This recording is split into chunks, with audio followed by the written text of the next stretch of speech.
pemirsa, kembali Anda menyaksikan acara Mingguan Dunia Kita Produksi VOA bersama saya Aryatna Budianto. Dan saya Virginia Gunawan. Kali ini kami berada di kompleks kompleks 4 Mile Run Park. Ya, ini adalah sebuah taman di pinggiran kota Washington DC yang cocok sekali untuk dilalui bagi kita yang mau jogging atau bersepeda. Di sini juga ada banyak tempat rekreasi untuk anak dan lain sebagainya. Terutama aktivitas di luar ruangan. Nah, pada bulan Juni ini di Amerika Serikat dikenal dengan National Outdoor Month. Jadi ini bulannya orang-orang berkegiatan luar ruangan.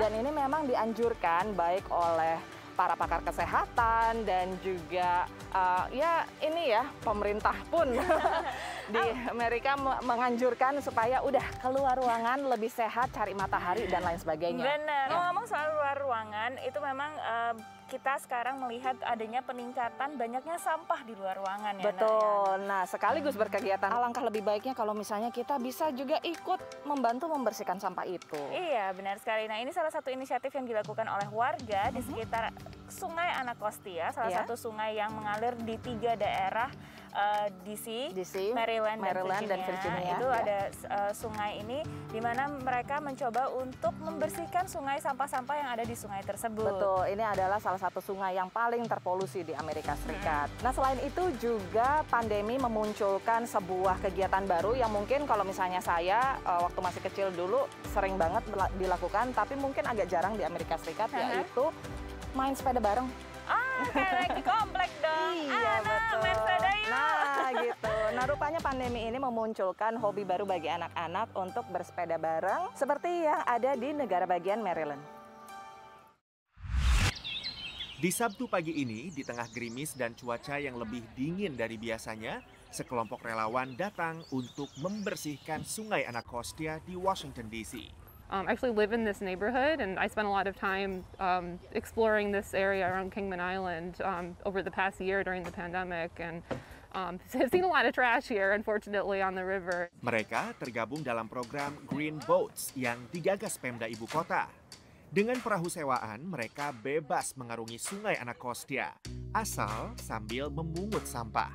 Setiap perahu dinaiki 2 relawan yang ditemani petugas patroli sungai dan instruktur dari Asosiasi Perahu Kano Amerika. Hanya ada satu larangan, tidak boleh berdiri. We go over the basics of litter capturing, and so we provide people with grabbers and maybe some nets. And as people are reaching out to pick trash out of the water, we ask them to keep your balance and then fill up their bags. Banyak sampah mengendap di daratan tepi sungai, tapi nyaris tidak mungkin mencapainya dengan jalan kaki. Karenanya, Departemen Energi dan Lingkungan Kota DC mengorganisir pembersihan dengan perahu. Idenya datang dari Eropa. I was at a climate conference in Copenhagen, and they had different programs all around the city. I thought, what a great idea that they have people go out into the harbor, pick up trash, bring it back in a bucket, and bring the boat back.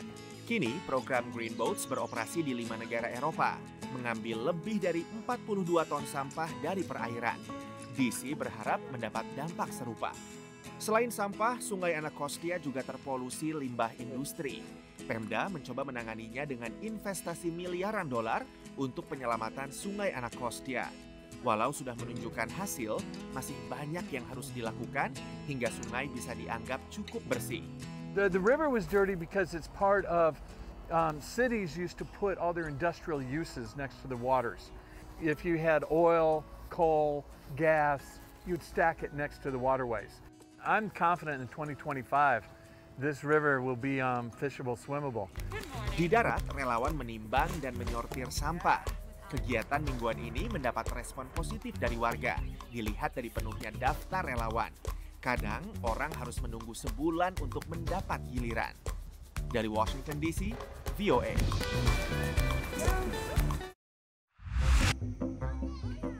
Aktivitas luar ruangan semakin populer sejak pandemi merebak tahun lalu dan hingga kini masih menjadi pilihan. Tidak hanya berlaku untuk yang dewasa.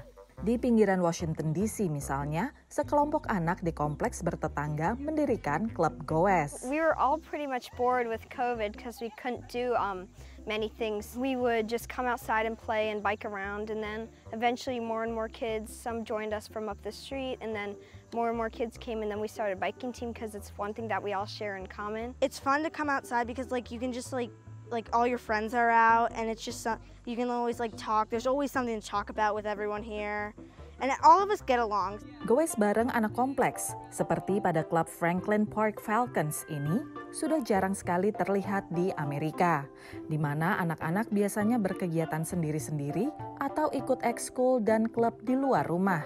Orang tua menyambut baik karena selain anaknya berkegiatan sehat, mereka pun bisa istirahat sejenak. I work from home full time, so does my husband, so getting the kids outside during the pandemic with their friends and biking and social distancing has been great. It's been occupying them, which has been huge.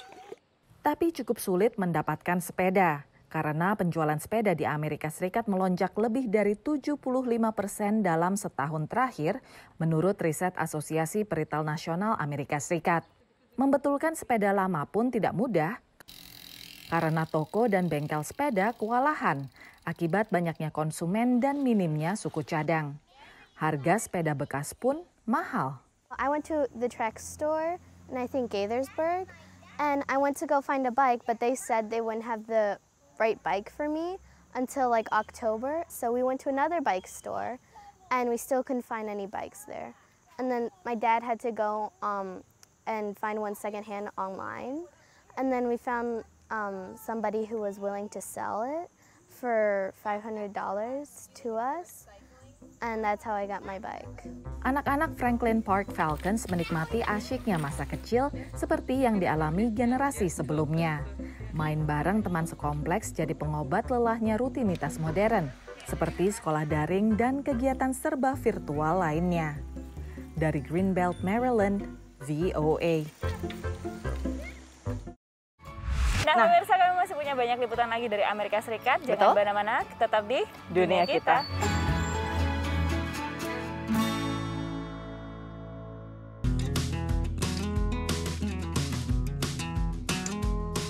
Panas sekali ini.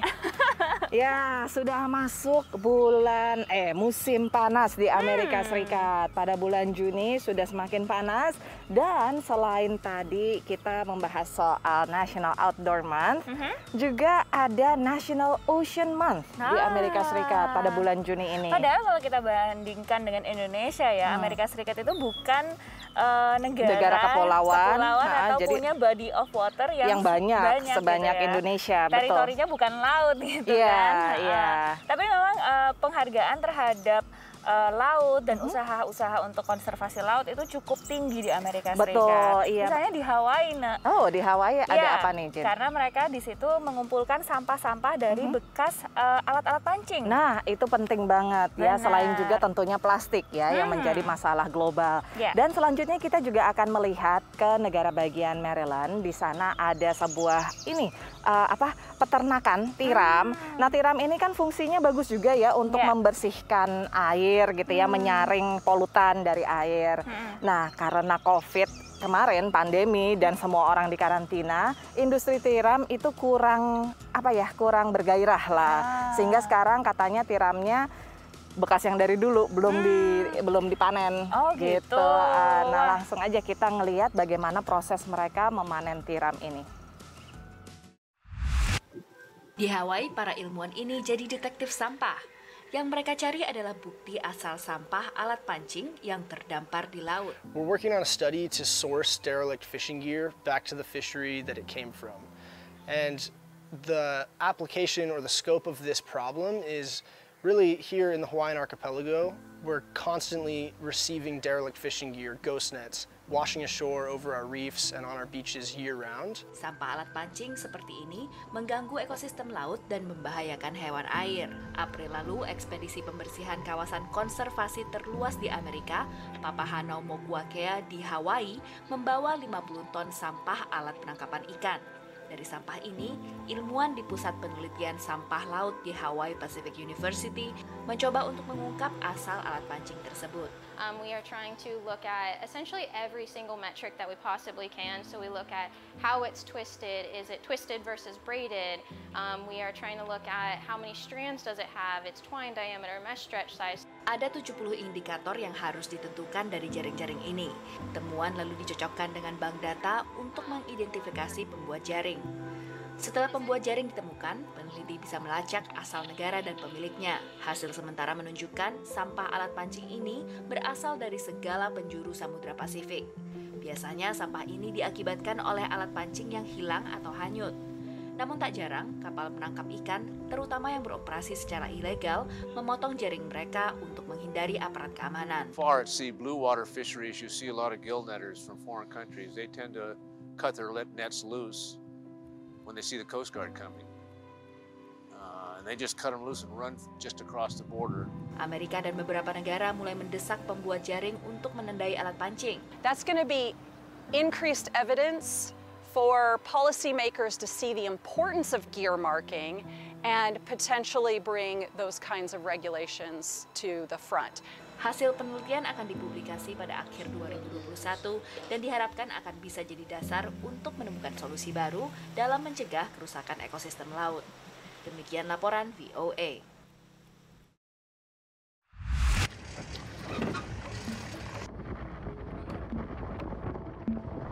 When we were kids, our dad would take us to work with him, and it was hard work.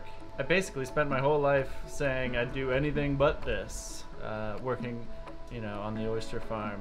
I worked in HR for a while, I was a corporate trainer, and I just didn't really find it very fulfilling. So sometimes what you're looking for is under your nose the whole time. I'm Jared Hemela, I'm the general manager of Barnstable Sea Farms, and I coordinate basically what we're going to be doing for the day, whether it's harvesting or doing maintenance work, and I do a lot of the deliveries myself. What I love about farming oysters is that every day is different. We work both sides of the Cape. We're on the north side and the south side. Sometimes we're diving up oysters or raking up oysters or using our drag to dredge up oysters. But every day is different, and we get to work outside, and we have flexible schedules, and we get to work with our family. So altogether, it's a home run.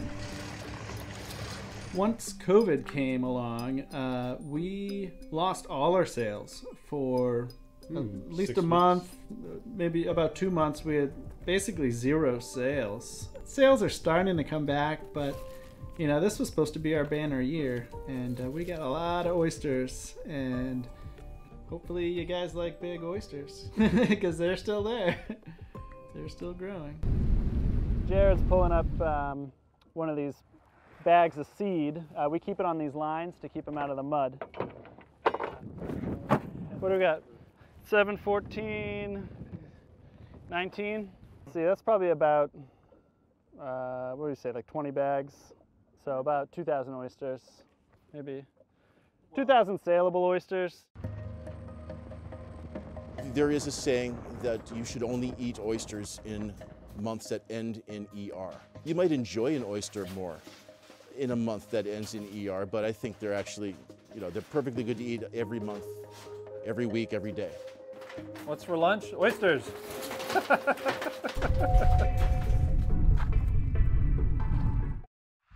Wah, menginspirasi ya, Nak ya. Iya. Nah, pemirsa, selanjutnya kita akan bicara soal sekarang ini yang jadi tren adalah forest bathing. Artinya adalah nature atau alam sebagai terapi kita. Jadi kita menyerap energi positif dari pepohonan. Ya, betul. Nah, jangan kemana-mana pemirsa, tetap di dunia kita.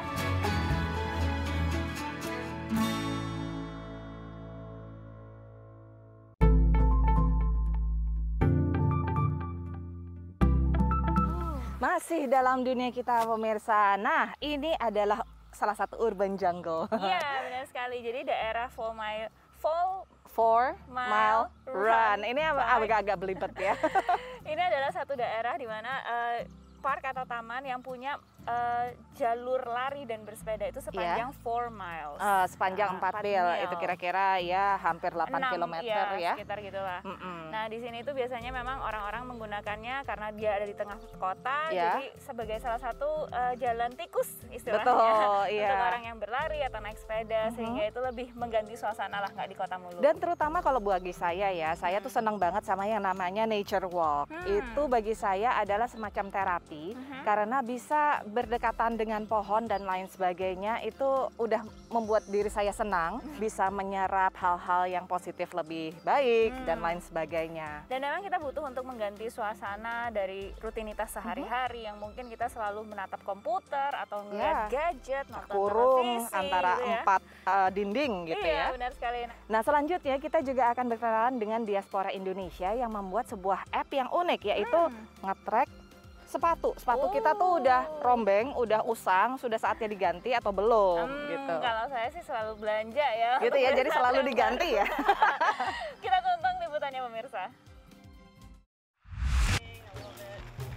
Pernah merasa sakit dan nyeri di sekitar tulang kering atau lutut? Kemungkinan karena sepatu yang dipakai sudah harus diganti. And I used to do it every 6 to 8 months and I didn't pay attention to the mileage. And then I started having injuries. Ini dibenarkan Kelly Scherf dari toko sepatu R&J Sport di Rockville, Maryland. One of the ways you can also tell when your footwear is wearing out is by like the aches and pains in your body. And what we're seeing a lot, especially this year with the pandemic, is we're seeing people are using their running shoes all day long. Pertanyaannya, berapa kilometerkah sepasang sepatu dapat dipakai berlari sebelum harus diganti? I think safely you go 300 to 400 miles for a pair of shoes. Sejumlah aplikasi lari memiliki fitur untuk memantau jarak pakai sepatu karena memang tak mudah juga memperkirakannya secara manual. Well, I want something that it's easy to use.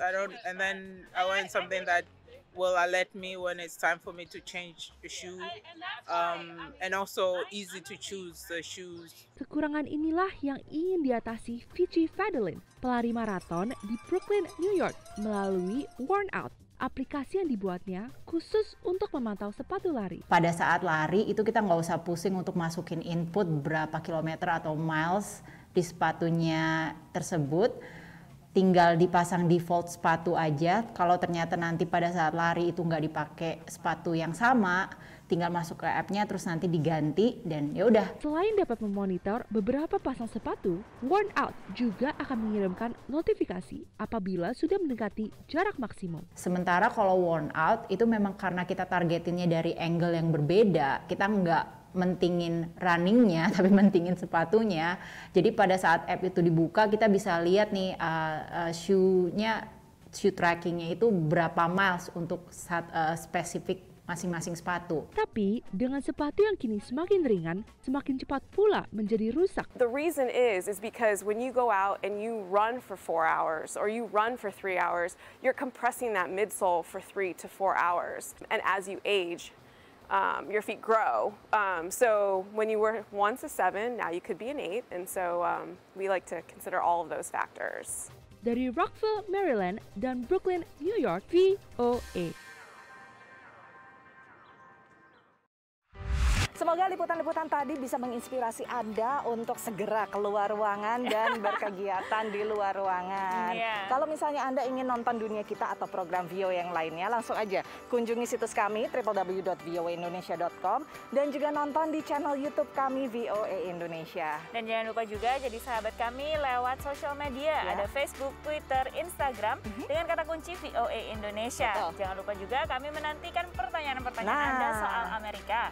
Bisa langsung di DM ke private email IG kami atau juga lewat media sosial dari VOA Indonesia. Nah, kalau misalnya nanti pertanyaannya terpilih, akan kami kirimkan tanda terima kasih berupa souvenir VOA. Kalau gitu, kami undur diri dulu. Saya Aryatna Budianto. Dan saya Virginia Gunawan. Sampai ketemu lagi minggu depan. Dadah.